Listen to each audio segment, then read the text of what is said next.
welcome everybody to the Media Evolution channel. This is your host, Eirbal, coming at you on Tuesday, November 14th, 2017. We're going to be doing a recap of Monday Night Raw from November 13th. And we're going to get right into it because it was the best Raw I've seen all of 2017. I don't know how the writing staff can drop huge, just loads of shit on us every day of the week that we view this crap that they've been giving us over the course of 2017, and then give us a gem like this, because Survivor Series is right around the corner, coming at you this Sunday, and it's the final big of the big four. You know, we all know that you got Royal Rumble to start off the year as the big pay-per-view that WWE gives us. And then you have, of course, the granddaddy of everything, WrestleMania. And then you got the midsummer just craziness of SummerSlam. And then the end-of-year spectacle, which is Survivor Series. Because the month of December is usually a low for WWE. They go kind of on hiatus. They pre-tape stuff, but apparently this year it's going to be live because the USA Network is tired of the piss poor ratings and whatnot. So I don't know. I feel bad for the wrestlers that there's so much talent on this damn roster, yet you've got lackluster performance. I don't know. Maybe people in general just aren't watching live TV anymore. I mean, even the NFL's taking a beating, and some people contribute that to the fact that, you got players, pooping all over our national anthem. The NFL's a USA thing. There really isn't too many countries that follow the NFL besides the United States. I mean, I'm sure people in Canada follow it, and Mexico, being that they're part of North America, so it's easy for them to maybe see some games here and there, but I don't think American football is followed that much the rest of the world. I mean, to the rest of the world, football is soccer. Football. They want to play football. But WWE is international. We have, WWE has fans everywhere. It's not just a North America or United States thing. So I don't know. I don't really know how to view that.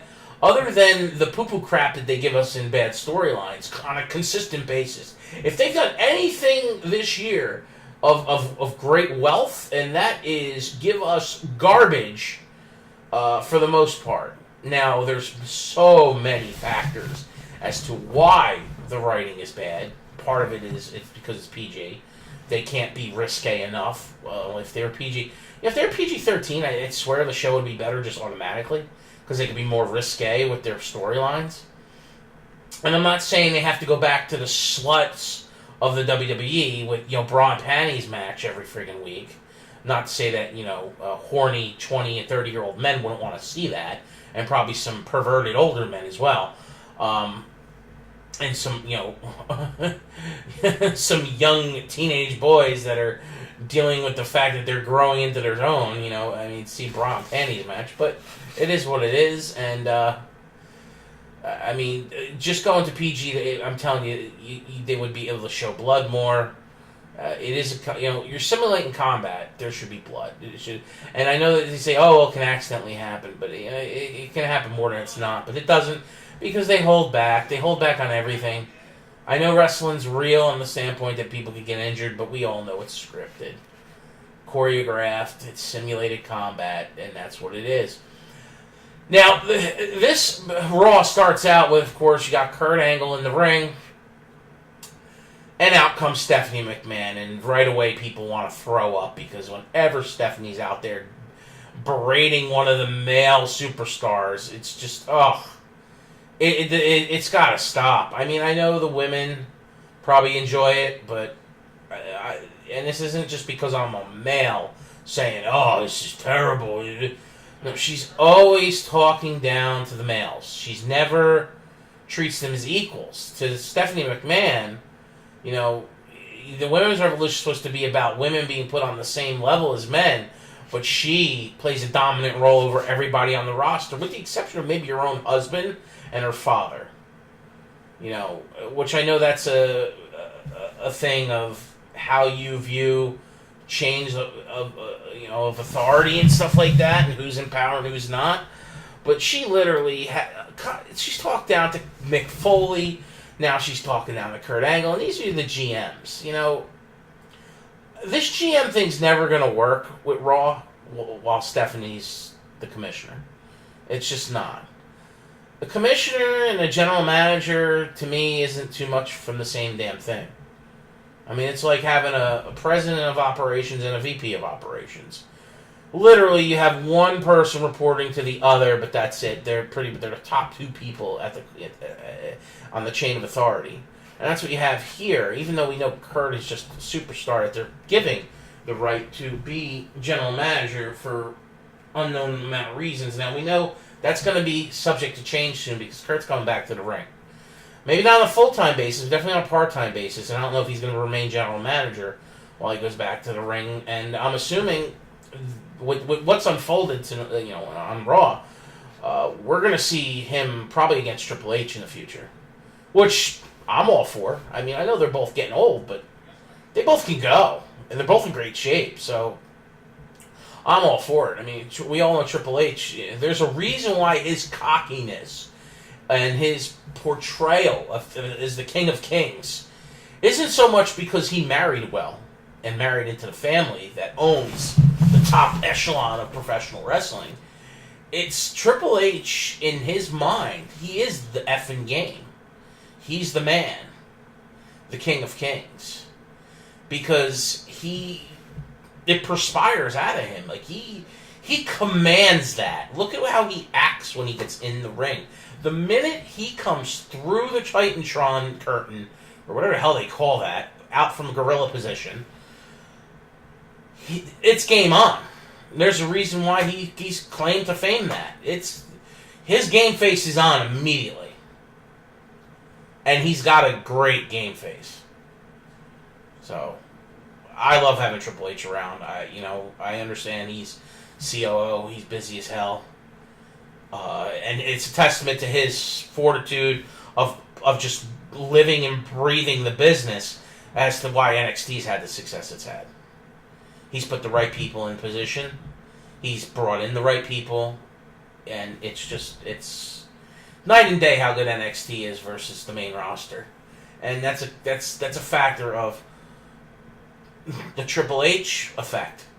Because three ways it's better. The writing's better, the talent performs better because the storylines are better, and the supporting cast is better. If you look at how he has structured the commentary, to the general manager, to who knows who else is in the back with the trainers and stuff, he's really got an A-plus team, pushing NXT along. And we've seen NXT go through these transitions of they get just plucking all their talent, and then they got to refill, and they do it with ease. Now, the main roster doesn't do that because you're at the main roster, that's it. The main roster is held handcuffed by a couple factors. The one factor is that they're PG. The other factor is for the women. Not only is it PG, but the women's storylines are circumvented by Total Divas. The freaking show on E, which the show is PG-13. They curse in that show. Yeah, it's censored, but you know what they're doing. They show practically naked women. Like, it's so funny how you're trying to portray women as just women now, not divas, but you got a show called Total Divas with 90% of the women's roster on the damn show. And then the storylines in the ring are reflecting of the show. Because we're now showing Total Divas again. It's on TV. It started last week. That time frame is from earlier in the year, post-WrestleMania, to like just a few months ago. So now we can go back and say, oh, well, now it makes perfect sense as to why they did that stupid shit with the women on live TV. Because, look, they taped it for Total Divas. So, and that's happened the past couple of years with the Bellas. Now it's happened with Alexa Bliss, Nia Jax. It's happening with Lana. I mean, come on. It's pathetic.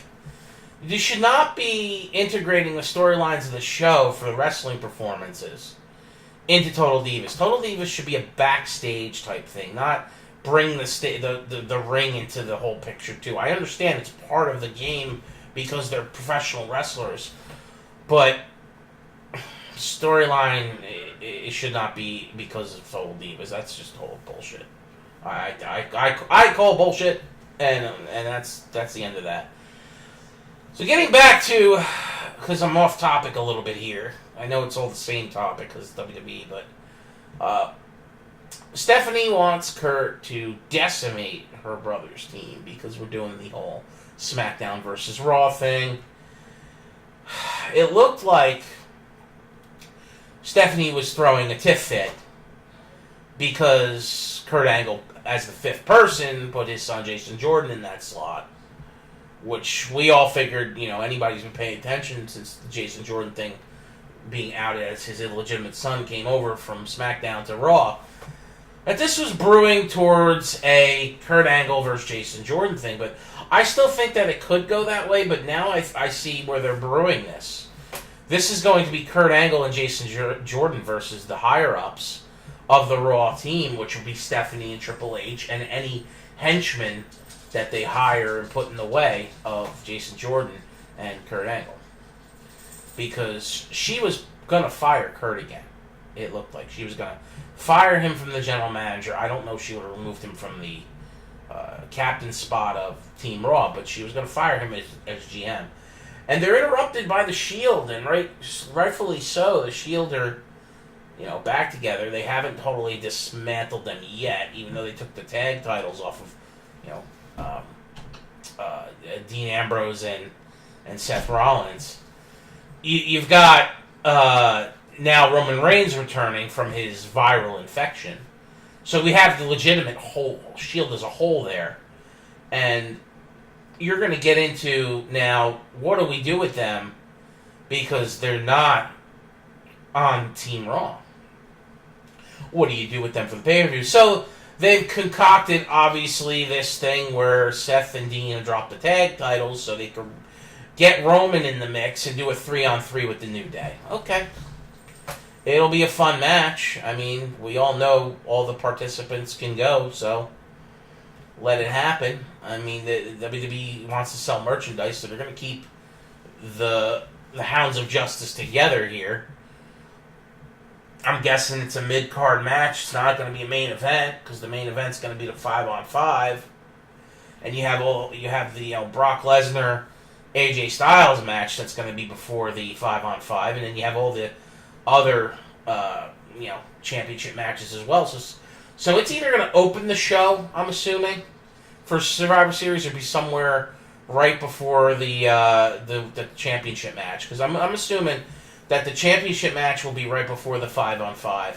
They will end the pay-per-view with the 5-on-5 because this involvement now that happened later on Raw, that they were going to play it off that Kurt was going to exclude Jason Jordan because Jason Jordan got violently attacked by Bray Wyatt and hurt to the point where he's not going to be in 100% shape to be part of the team because Stephanie wants to win and they want to beat SmackDown. I was assuming Jason Jordan was being put on the team to be the person to lose.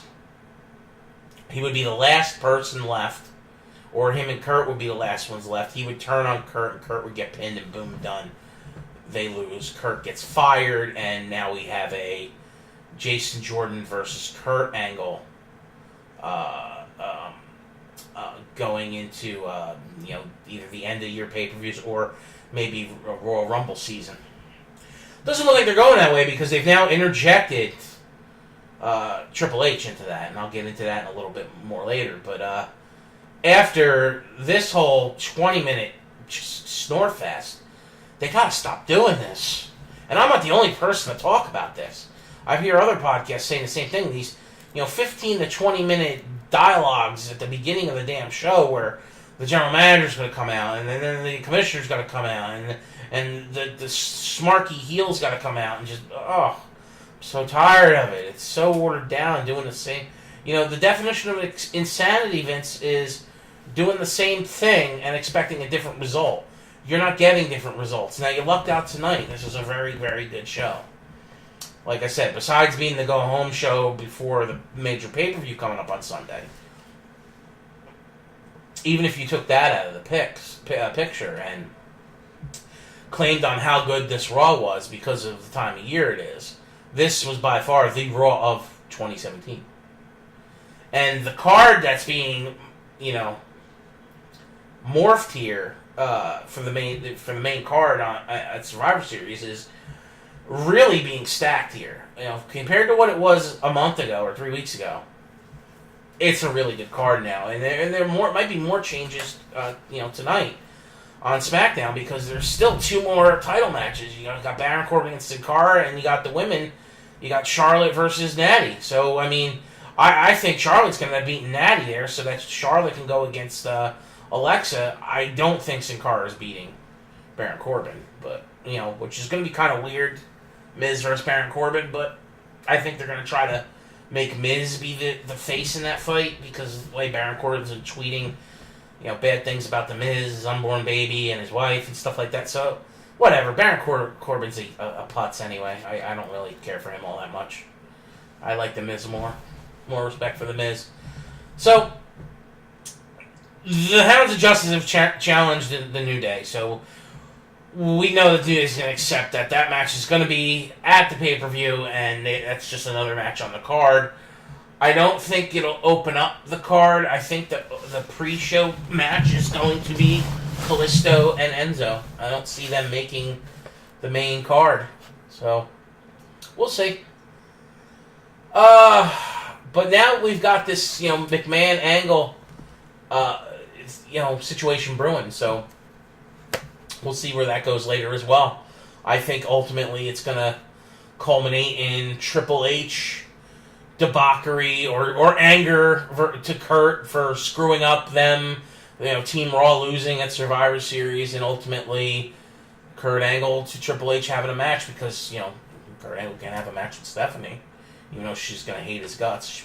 We know in real life they really adore each other, but for TV purposes, she's probably going to slap Kurt and blame Kurt, you're fired, and all that crap. So, we're going to go back to that typical crap. So, we'll see. The next match ends up being for the final spot in the women's 5-on-5 traditional Survivor Series match, where you have Mickie James versus Bayley versus Dana Brooke. We all know Dana Brooke's not winning. She ain't getting on there. I actually thought Mickie James needed this spot. They were doing some weird, crafty, behind-the-scenes storyline with Bayley failing to make the team and her feuding with I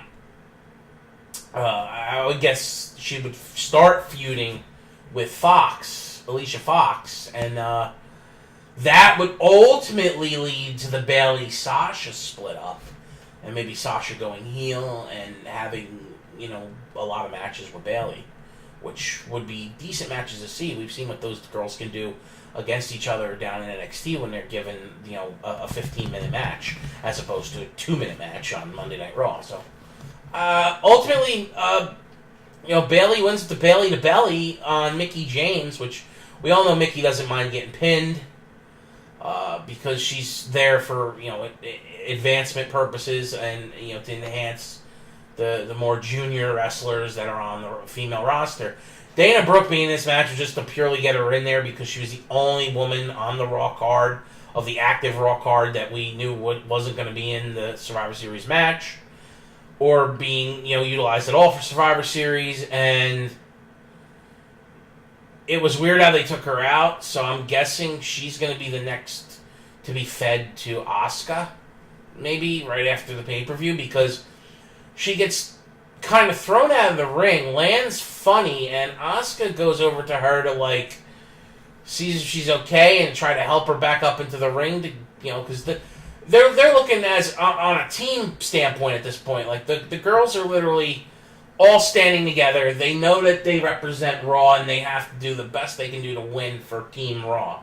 So they're not fighting with each other. But Dana Brooke obviously didn't get the memo because she winds up walloping Asuka after pushing her away when Asuka was doing nothing more than seeing if she was all right from the spill outside the ring that she had, and to kind of coax her back in the ring. She freaking forearms Asuka right in the face.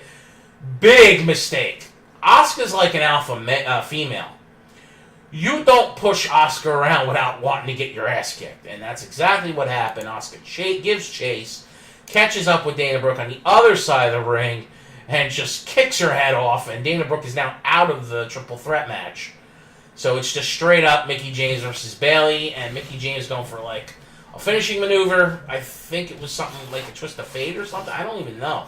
It was weird. And she gets interrupted by Bayley, and Bayley does the Bayley to Bayley, and Bayley is now that fifth person, and she gets congratulated by Sasha Banks and Alicia Fox. And yeah, I mean, that roundhouse kick to Dana Brooke would knock her head off, but the match wasn't that good. It was kind of bad. It was just like a thrown together triple threat match that was crappy.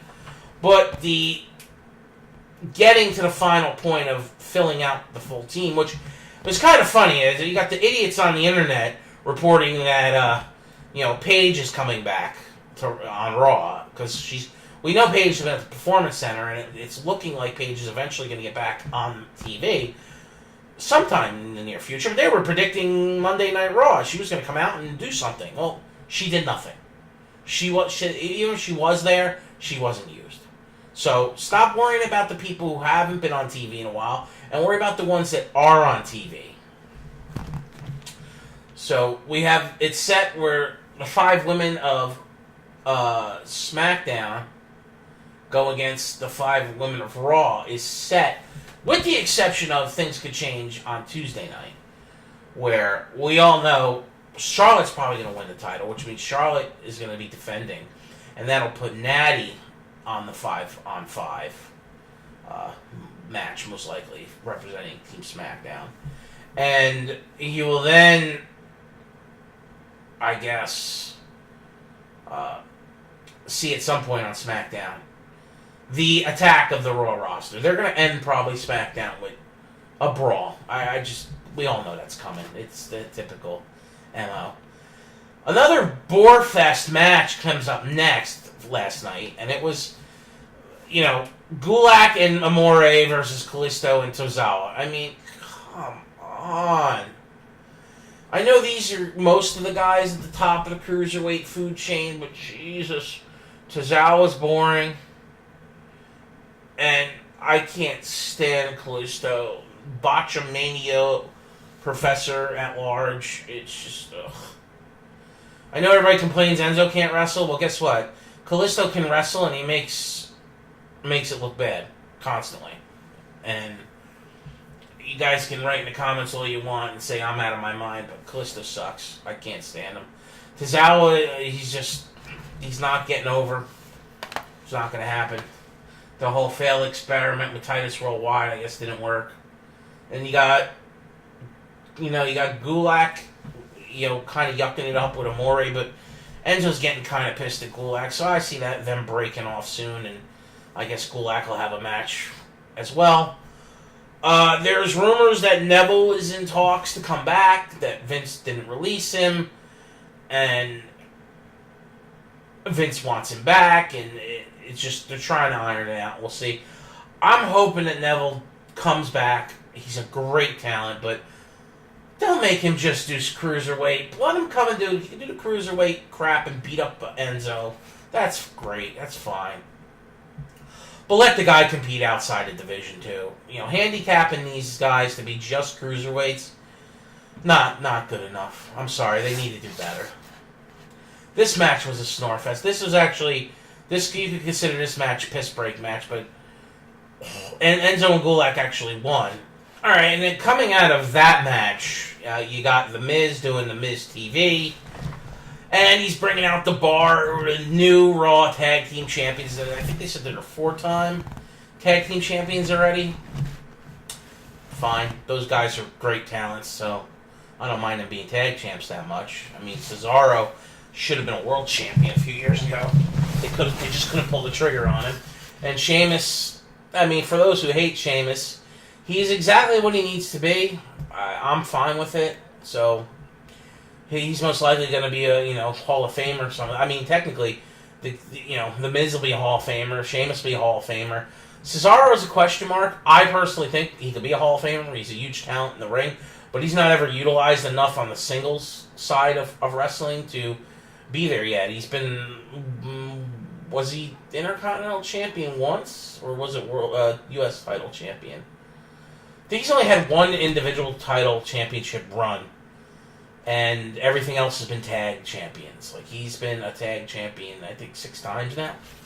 4 with Sheamus, and twice with other guys. So, we all know Cesaro can go. He's had some crazy matches in the past. I mean, he had a match with friggin' Sami Zayn in NXT that was off the charts. So, and that's a testament to himself, not just Sami. So, but they're doing the whole Miz TV thing and just talking up their matches.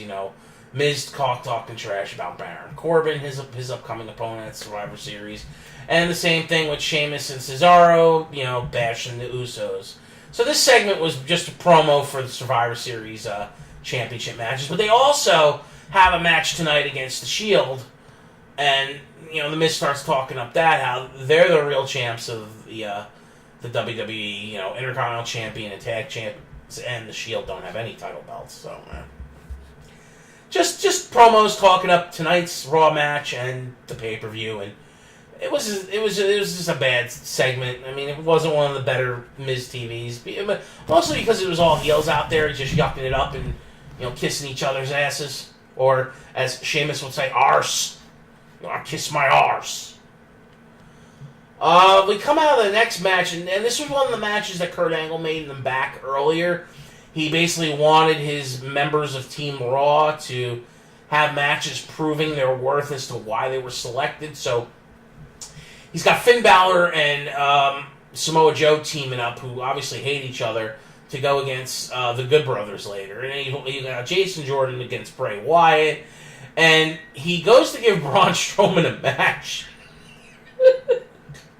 And Braun's just like, I want Kane. But I don't want to give you Kane. No, I want Kane. It came off real funny how just Braun just gets what he wants. You don't want to piss off the oak tree and make him beat you into a bloody pulp for not giving him what he wants. So Kurt gives him what he wants, and he's going to go against Kane. Excuse me. And so we end up getting the first of these 3 matches, and that's Jason Jordan versus Bray Wyatt, which we all know Bray Wyatt can... Now, Jason Jordan ends up winning this match via pinfall, because Lord knows Bray Wyatt's got a job on Monday Night Raw or any type of show he's on. The guy's only super talented, but let's just bury Bray Wyatt some more.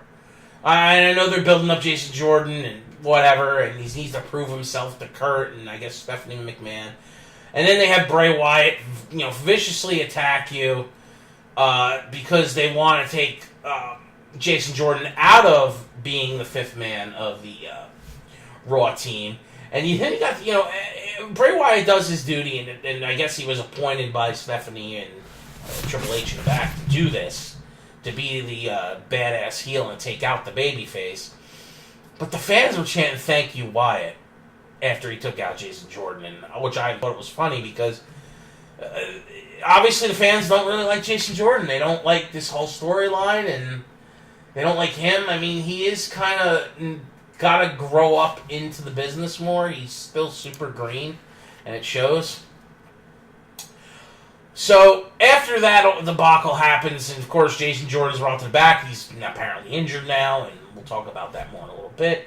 You get Paul Heyman and the Beast come out to talk their hype up their promo for Survivor Series against Brock's new opponent, because he's not going against Jinder now. And I'm super bummed about that. I really, really wanted Jinder. I know people hate Jinder, saying he can't wrestle, but they spent 6 months building up Jinder, and then they take it away because Brock doesn't want to wrestle him, and Paul Heyman wants a bigger named event match for Brock at Survivor Series. So ultimately Vince gives in to the suggestion, and now AJ, who is a definite company man and does deserve the title, is now WWE champion. He's going to go against Brock. So I think we've seen this match over in New Japan. Never before it's been over here in the U.S. So this is going to be a big deal. It's a first ever dream match for WWE between these two competitors. It'll be a good match. I just wish it would have been Jinder on the standpoint. Doesn't matter if Brock loses. I know they build him up as this unstoppable beast. But he's lost over the past couple of years. I know he's beaten the crap out of people too and looked dominant. But it doesn't matter at this point for Brock. He takes 3 months off at a clip anyway before we see him. So if he loses and we don't see him till Royal Rumble, oh freaking well. But Jinder's on SmackDown every week and doing everything he can as WWE champion per the company. So I would have had Jinder go over Brock and piss off all the smart mark friggin' fans saying how much Jinder sucks. But, you know, it'll be a good match. Just, you know, Heyman doing his typical promo and what that Paul Heyman does and doing it well.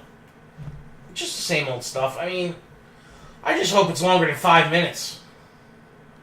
Because we all know AJ Styles can go 15, 20 minutes, no problem. It's like Brock. Does Brock give a shit that night and actually want to put in more than 5 minutes? Or is it going to be eat, sleep, suplex, repeat, F5, I win, smash, crash, you job to me, AJ Styles, you've been fed to the beast? I mean, is that what we're going to see? Because that's another thing. Why did AJ have to beat Jinder to be fed to Brock? I don't like it, but whatever. WWE, you make the decisions, not me. Alright, we get the next match, which ends up being the Shield of Sheamus, Cesaro, and The Miz. Ultimately, we knew what was going to happen here. The Hounds of Justice prevailed via pinfall after doing triple powerbomb to The Miz. This match was only good when Cesaro was in there. Miz was being The Miz. It was kind of a bad match for him. Everyone of the Shield members has, you know, their signature things that they did. They did it during the match. Same thing with Sheamus and Cesaro. I mean, overall, I'd give it a, you know, well performance. It's a good match, but there were several things I would have did differently here, but it's all right. It is what it is. I'm not really too much into talking about this match because this match was supposed to be the match that we were supposed to see at the last pay-per-view that we didn't get to see because of, you know, Roman was, you know, sick, and the element of TLC wasn't there no more. So the tables, ladders, and chairs match would have been much better if it was full Shield than the nostalgia match that we got. But I've talked about that in previous reviews pertaining to TLC and Raw. So I mean, if you want to go back and listen to those, please do so because I would appreciate the views to get my view count up as much as I can. Even though I don't really get. It seems like I do a lot of talking here and give as many good points as I can with my opinions, but I don't get many views, so I don't know. Still trying to figure out this whole YouTube thing. Next match after that, what is wrong with my mouse here? After the 3-on-3 match ends up being, you know, the whole segment that rocked Twitter last night. So Kurt Angle's in the ring again after the commercial break, and he's saying how this is going to be extremely hard. He doesn't want to do this, but he has to. That my son, Jason Jordan, was injured at the hands of Bray Wyatt, and I'm going to have to make a change to the fifth member. Out comes a sniveling, upset Jason Jordan, begging from the back, "Please, Dad, don't do this. You're my idol. I've emulated you since I'm a child. Now find out you're my father, and I would get to be in a match with you and represent the guys in the locker room. This is a big deal to me. Please don't take this from me." Out comes Stephanie. This is pathetic. Kurt, do the damn deed. Obviously, Kurt's been pressured by Stephanie to make the change. This was already talked about before Kurt came out here, obviously, and Jason Jordan looks like he's going to cry the whole damn time. It was kind of funny. And Kurt can't bring himself to say what he's going to say. He doesn't want to do it, obviously, but he's probably been told to do it. Well, the game's music hits, and out comes Triple H, and he doesn't look happy one bit. So he grabs the mic from Kurt, just stares him in the eye, and says, "If you won't make the damn announcement, then I will. I'm the game. I am the man. I am the king of kings. I'm the COO of professional wrestling's #1 company, World Wrestling Entertainment. I am the game." I love Triple H. It's great. And he puts himself as the 5th person of Team Raw. Their side is stacked with talent, so if they were to lose, oh my God, Stephanie's going to throw a fit at the pay-per-view. And on the Raw following the pay-per-view. It's going to be funny. I can't wait till next Monday night's Raw. I actually can't wait. It's going to be good. It'll be equivalent to like maybe a Raw after WrestleMania, with the shit show that's going to happen from Team Raw losing. So he ends up not only putting himself as 5th, Triple H then says something to Kurt, and Kurt's just stunned about the whole situation. He can't even move. He's like immobilized.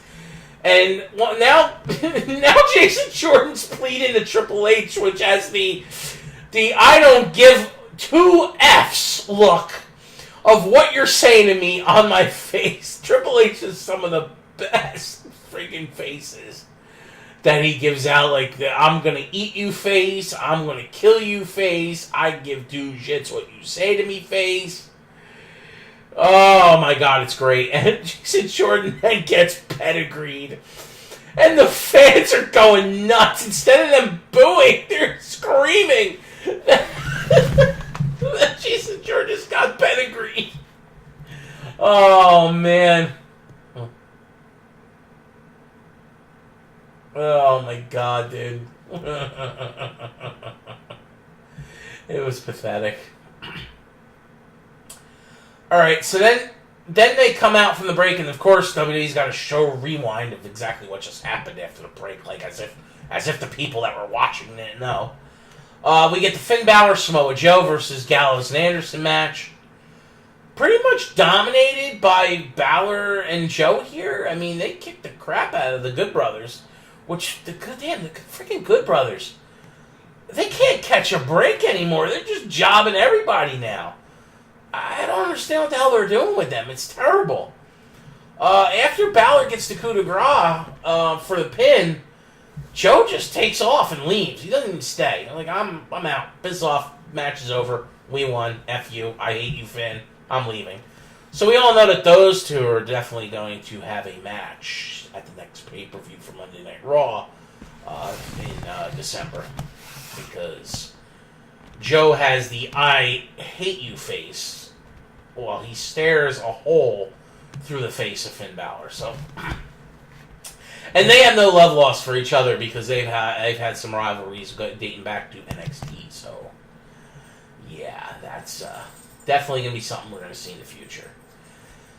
Finally get the main event for the night, and it ends up being the match that Braun wanted, which even the WWE knew was coming, and the fans saw it coming too. You know, you got Kane being built up as this monster, going against the actual monster, which is Braun Strowman. So, a very angry Braun comes out and wants to destroy Kane. So, I mean, literally, Braun looked very dominant here and was beating the crap out of Kane, and they were getting very, very frisky with each other outside the ring. And the match ends to a no contest because they cut off the off-air after Strowman does his power slam and slams Kane through the friggin' mat.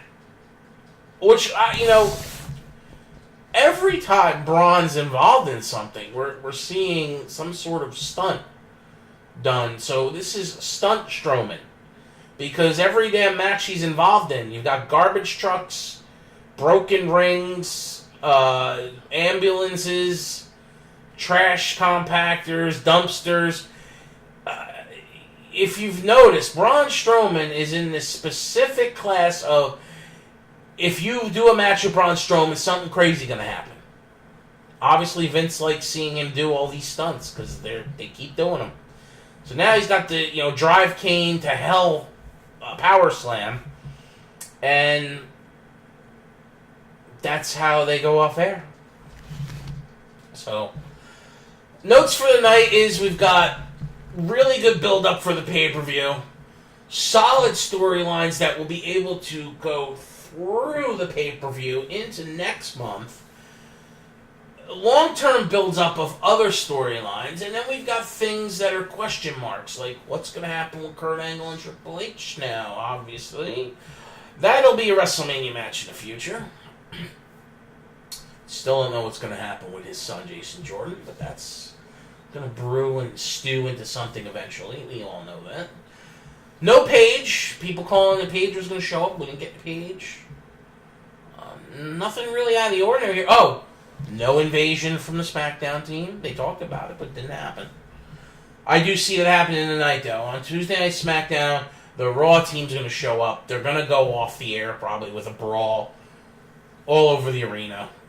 So many people being involved because it's the go-home show for SmackDown before Survivor Series. So I'd be really shocked if they didn't do it. Personally, I wouldn't do it. I would just leave it at, let's settle it at the pay-per-view, not here. So anyway, gonna ending this here a little bit longer than I wanted it to be. I bumbled around a couple other topics that were thrown into this review, and it's a slight little recap. I know I didn't go too in depth in every match, but I try not to because I don't want to give you an hour plus talks like some of these other guys do.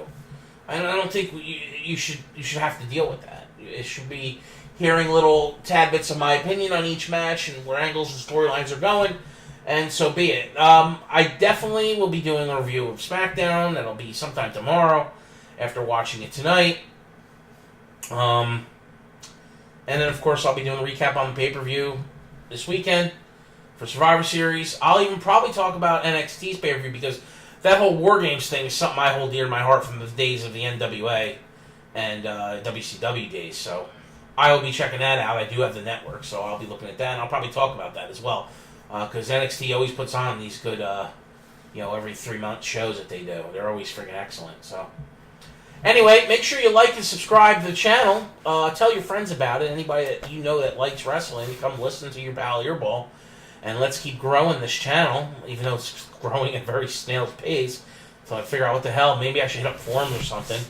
I'll be doing a Season 4 WWE Supercard video because that hits tomorrow. Doing a really in-depth talk about what I think about the game going forward and of the past year with the game. I'll be representing my team Mid-Card Hell. And make sure you check out my Twitter and subscribe to that too because I do post on there when I'm uploading videos. And thank you for being here and listening to my ramblings. So, everybody be good to each other. Stay cool. See you tomorrow. This is your pal Eirbal. Peace!